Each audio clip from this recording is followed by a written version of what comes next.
Master and in Master self-focused environmental faculty of education and mental today we are going to discuss technologies for handling big data. Thus, I would like to share the outline of what first one is first one we will discuss about learning objectives. After all, we will discuss total 5 topics. And first one is distributed and parallel computing for big data. Second, introduction to big data technologies. Third, cloud computing and big data. Fourth, in memory technology for big data. And the fifth one is big data techniques. At the end, we will sum up. So coming to the learning objective, so first I will explain distributed and parallel computing for big data. We will recognize data technologies. We will describe cloud computing with reference to big data. After that, we will discuss in memory technology and UCL big data techniques. So coming to the distributed and parallel computing for big data. So when we talk about distributed computing, so you can say it's a method in which multiple computing resources are connected in a network that are allocated to come to the tasks which are distributed across the resources. It's like we have multiple computers out there and we are doing some computing. So we need the resources of those computers. We need the power. So we will use all the computers available. Or we can distribute the work among all the systems. Distributed computing is faster and more efficient than traditional computing, and hence immense value when it comes to processing a huge amount of data in a limited time. It's like I said, we do a task, it will take some time. If I distribute that task in some parts and I do the same in all the tasks, just like if work can be done in 1 hour, if I divide it into 4 and I do the work, then it might be completed in 15 minutes, or it will take a few minutes extra to wind up all the work. So this is how distributed computing works. So to carry out the complex computations, processing power of standalone personal computer can also be enhanced by adding multiple processing units, which can carry out the processing of a complex task by breaking it up into subtasks and carrying out individual subtasks simultaneously. It's like 15 minutes of task can be done once. I'm just doing 15 minutes. Now, the subsystems are often termed as parallel systems. If these subtasks are done simultaneously, then it is called as parallel computing. So first we distribute and then we compute. So distributing is something like we are distributing into parts or subparts, and while computing we use some mechanism that computes all tasks subtasks simultaneously, and then it merges back. The data processing power and it is faster than computing. Now we see some differences in distributed and parallel computing. Now we are talking it in reference to big data. So in the distributed computing system, it is an independent autonomous system that is connected in a network for accomplishing specific tasks. Just like a task must be completed. So we just use distributed computing. That we use distributed computing for those tasks which might be break into subtasks. While talking about parallel computing system, so it's a computer system with several processing units attached to it. We use a system. There are many systems out there. We use all the systems simultaneously. Now coming back to the distributed computing system. So this coordination is only possible between connected computers that have their own memory and CPU. Just we talk about the physical machines now. Just like coordination is only possible there when they have their own memory and own CPU. Now, while talking about the parallel computing, so here a common or a shared memory can be directly accessed by every processing unit in a network. We have a huge amount of memory, very highly configured, then we can distribute it into many subparts. So we can say a common memory which is shared on all the systems. It's like virtualization. We virtualize the system from the same memory and same resources. Now coming to the third difference, the loose coupling of computers connected in a network that provides access to data and remotely located resources. In the parallel computing, here tight coupling of processing resources that are used for solving a single or complex problem. So in a distributed computing, we talk about the remotely located resources. In the parallel, we use complex systems that can be solved. Now coming to the next one, which is introduction to big data technologies. So when we talk about big data, so it's a huge amount of data, huge volume of data. So we can say a big data system is vastly different from the other solution providing systems.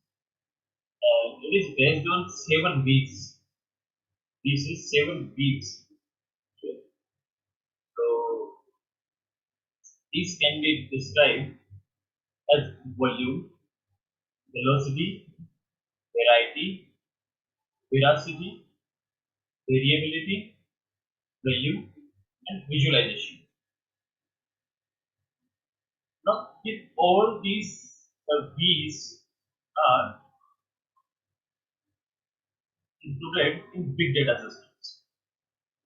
Now, when we talk about big data, so a system that complies with these properties and discuss these 7 V's and happens to be robust to fixed and unexpected events and scalable enough to accommodate future methodologies is qualified to be called as big data system. Just like we discussed, a system that fulfills these 7 V's and also scalable enough to adopt the future methodologies. Just like we need more space, so it can be configured for the more space. If we need some additional configuration, so we can add on to it. So a typical big data system consists of a setup that adheres to these 7 V's and provides a great infrastructure that can withstand the influx of huge data sets in high velocity, meanwhile providing effective mechanisms to process the data sets by cleansing, shaping, filtering, and sorting into meaningful information aimed towards making the data both user and machine free. So when we talk about big data, so we are fulfilling these 7 ways first. Now, if it's fulfilling all these properties, then it will make a great infrastructure that can handle the huge data sets, the high velocity, and it can provide the effective mechanisms to do the task that is assigned. Just like we can say a big data set is like it has billions of user accounts. Then we have to find out only one account in that. So that can be found with a single click. So we need that kind of system that we have a very huge amount of data and we are just getting a small data, small as it's in bytes or kilobytes. Now coming to the next, Hadoop. So when we talk about Hadoop, it's a tool to manage the big data. So it is an open source platform that provides analytical technologies and computational power required to work with such large volumes of data.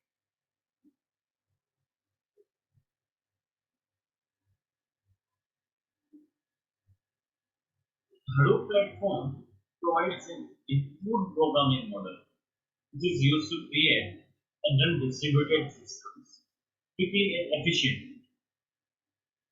Now, when we talk about the Hadoop, make some clusters that consist of a single master node, multiple worker nodes. We can say it's a master slave model where a master node is managing all the things here and the slave nodes are doing some tasks. We say that master node as name node, the master node contains a name node and job tracker. So when we talk about the name node, it consists of metadata and controls all the things in Hadoop. And slave or worker node both work as data node and task tracker. So these are 4 terms used here: name node, data node, job tracker, and task tracker. Now, Hadoop requires server runtime environment, CRE, for a high version of CRE. It's about 1.6%. Now, when we talk about the main components of Hadoop, so there are 2 main components of Apache Hadoop. It is developed by Apache, so we say it's Apache Hadoop. The Hadoop distributed file system and the MapReduce parallel processing framework. So when we use the MapReduce framework, it's well, and the file system is used here, it's Hadoop distributed file system.